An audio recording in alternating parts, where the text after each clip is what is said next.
I got really fascinated with guns in the last few years. Not just because they're amazing pieces of engineering, but just a profound intuition that before civilizations, before laws, before even the concept of a nation, there were essentially two tasks for a man: to hunt and to protect. I feel like it's etched into our very DNA, an innate drive to provide and to face the dangers of the unknown head-on. For most of history, the world was a canvas of peril. Every tree could hide a threat, and every rustle in the grass could be the last thing you ever heard. The tools we built were not for comfort or for luxury, but for survival. A sharpened stone, a carved spear, a bow drawn taut with tension. These were more than just objects.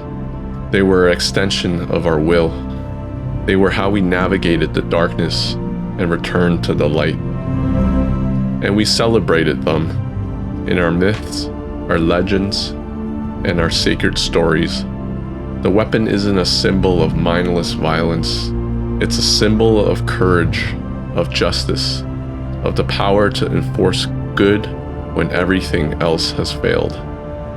The sword in the stone, the magic axe, the legendary bow, they are the hero's tools, and the hero's journey is a story about finding the courage and skill to use them. Joseph Campbell, in his seminal work The Hero with a Thousand Faces, mapped out the monomyth, the universal story of the hero. It's a journey that we all, in some form, are called to take. It begins in our ordinary day-to-day life, leading us to the call of adventure, a disruption, a challenge, a crisis that forces us to step beyond our comfort zone. And in this journey, the hero must not only face the external world, but also the dragons within. This is where the work of Jordan Peterson provides a crucial lens.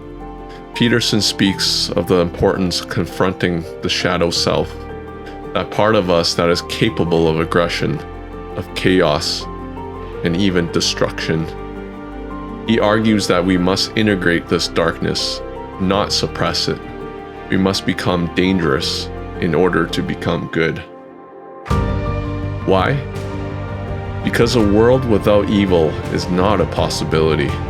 The world is a place where terrible things can happen, and a good man without the capacity for harm is not a good man. He is just a harmless one. He is a victim. The hero is the person who has the capacity for great harm, but chooses to wield it with discipline and for the greater good. The knife is not evil. It is the person who wields it for evil that is evil. The gun is not evil, it is the person. This is cliche. As the saying goes, guns do not kill people. People kill people. The gun, in this context, is one of the ultimate tools of the hero. It is the tool that is the equalizer, that empowers the individual to stand against seemingly overwhelming force. It is the last bastion of the individual, the final recourse when society, law, and order have failed. It is the physical manifestation of our right to defend what is sacred, myself, my family, and my values. They were gonna kill us. And if it weren't for Tom, he's the hero.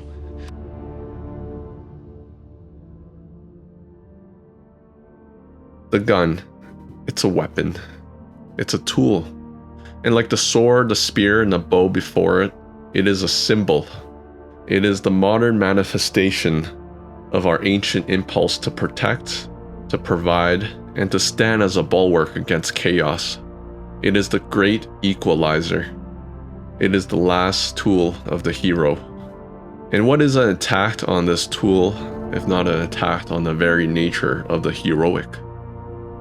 For a man, the responsibility of gun ownership is a modern-day rite of passage. It is the conscious acceptance of one's capacity for violence, and the simultaneous promise to use that capacity only for good. It is a promise to your family, and to your community, and to yourself. It is the recognition that you have the right and the duty to stand in a gap when all else fails. The hero's journey is not just a story from a book or a movie. It is a part of who we are. And in a world where we are told to be harmless, to be compliant, the gun reminds us that our true strength lies in not being without fangs, but in choosing not to use them until the moment the world gives us no other choice. It is a symbol of our potential, and it is the last tool of the hero.